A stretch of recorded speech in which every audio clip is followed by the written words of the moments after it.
Assalamualaikum warahmatullahi wabarakatuh. Alhamdulillah wassalatu wassalamu ala Rasulillah Sayyidina Muhammad ibni Abdillah wa ala alihi wa sahbihi wa mawalah amma ba'du. Saudara-saudaraku kaum muslimin yang dirahmati Allah Subhanahu wa taala dimanapun berada, pada kesempatan kali ini saya akan menyampaikan bacaan apa saja yang dipesankan oleh Rasulullah SAW kepada kita ketika kita hendak tidur.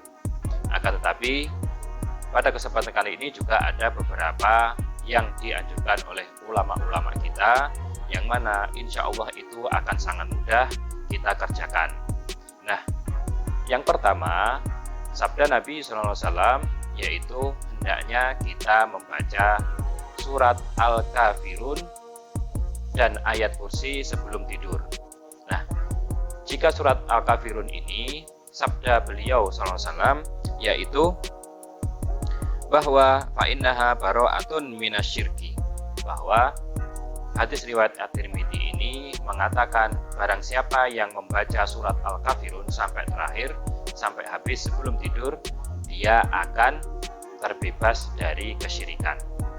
Nah, kemudian jika ayat kursi ini adalah sebagaimana pesan Al-Imam Abdullah bin Abi Al-Haddad dalam kitabnya An-Nasaih Ad-Diniyah, bahwasanya barang siapa yang membaca ayat kursi, maka lam yaqrabuhu syaitonun hatta yusbih, bahwasanya ketika dia tidur, setan tidak akan mampu mendekatinya sampai dia terbangun.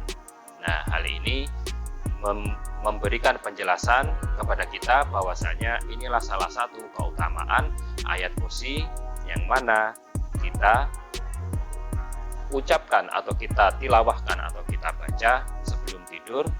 Inilah salah satu faedahnya. Kemudian yang kedua, yaitu kita disunahkan atau Nabi memerintahkan untuk membaca 3 surat terakhir di Al-Quran. Nah, 3 surat terakhir ini dibaca dan diulang 3 kali, kemudian setiap membaca diusapkan ke tubuh kita.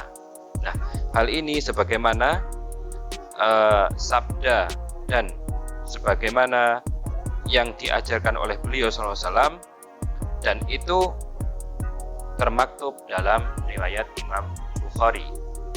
Caranya seperti ini, yaitu 3 surat terakhir adalah biasa kita kenal dengan nama surat 3 Qul, yaitu Al-Ikhlas, Al-Falaq, dan An-Nas.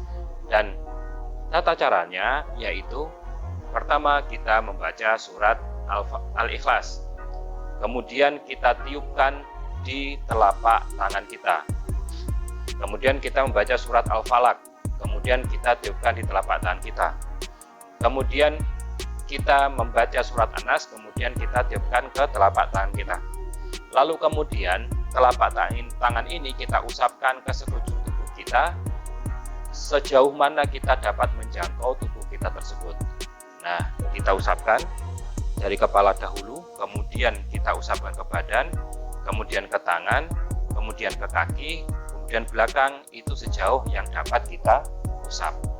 Nah, ini adalah cara yang diajarkan oleh Rasulullah SAW, dan ini diulangi sebanyak 3 kali. Nah, inilah yang diajarkan kepada kita agar kita terjaga dari apa yang kita tidak sukai dan kejahatan-kejahatan dari makhluk-makhluk Allah yang lain.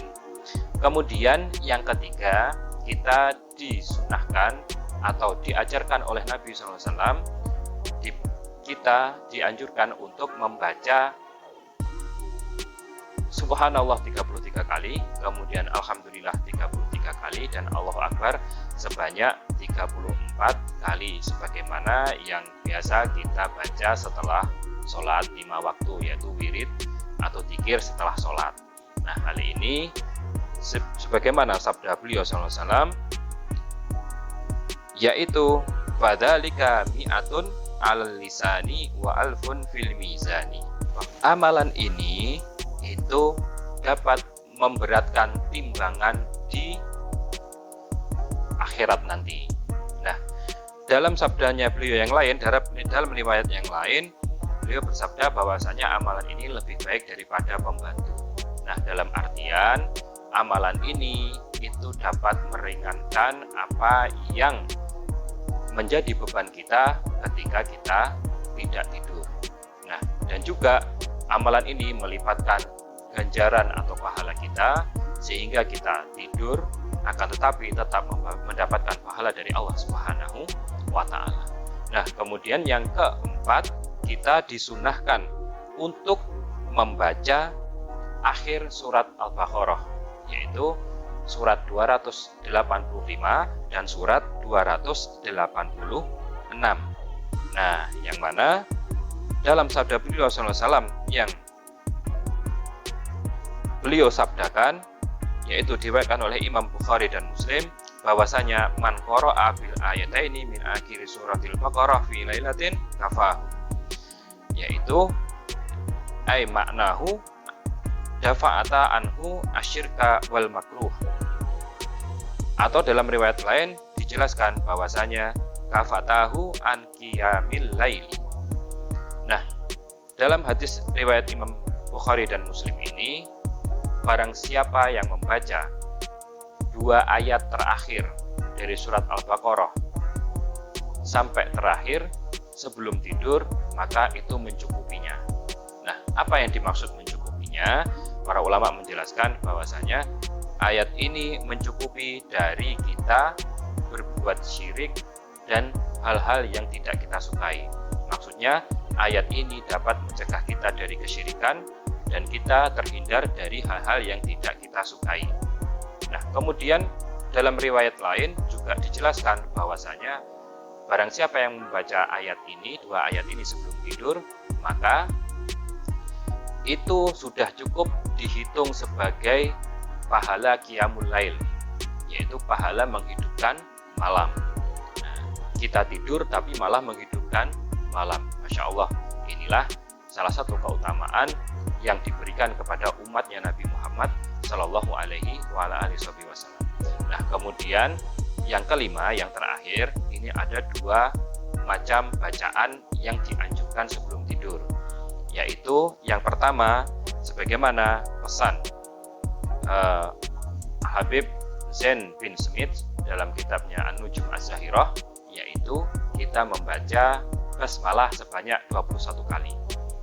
Nah, basmalah 21 kali ini dibaca, yaitu lafadznya Bismillahirrahmanirrahim, Bismillahirrahmanirrahim, Bismillahirrahmanirrahim, dan seterusnya sampai 21 kali sebelum tidur.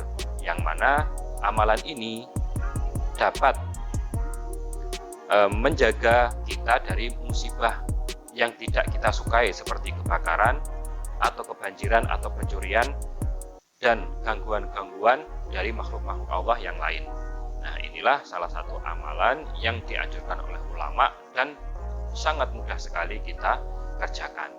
Kemudian selain daripada itu juga ada bacaan lain, yaitu sebagaimana bacaan setelah sholat, Astagfirullahaladzim alladzi la ilaha illa huwal hayyul qayyum wa atubu ilaih. Nah, hal ini dibaca 3 kali sebelum tidur dan juga dapat menjaga kita dari mara bahaya dan kita mendapatkan ampunan dari Allah Subhanahu wa Ta'ala. Bahkan ketika kita sebelum tidur, kita sudah mendapatkan ampunan dari Allah Subhanahu wa Ta'ala. Nah, inilah amalan-amalan yang dikerjakan dan dianjurkan oleh Nabi kita Muhammad SAW, oleh para ulama-ulama kita sebelum kita tidur. Nah, maka barang siapa yang mampu mengerjakan semuanya, itu akan mendapatkan kebaikan yang lebih. Akan tetapi, jika belum mampu, maka pilihlah salah satu dari amalan ini. Insya Allah kita akan menjadi lebih baik. Kualitas tidur kita juga akan menjadi lebih baik, dan pahala kita serta hubungan kita dengan Allah Subhanahu wa Ta'ala itu juga menjadi lebih baik. Nah, mungkin selama ini kita hanya mendengar bahwasanya doa sebelum tidur itu adalah Bismika Allahumma ahya wa bismika amut, sebagaimana kita sering diajarkan ketika kecil.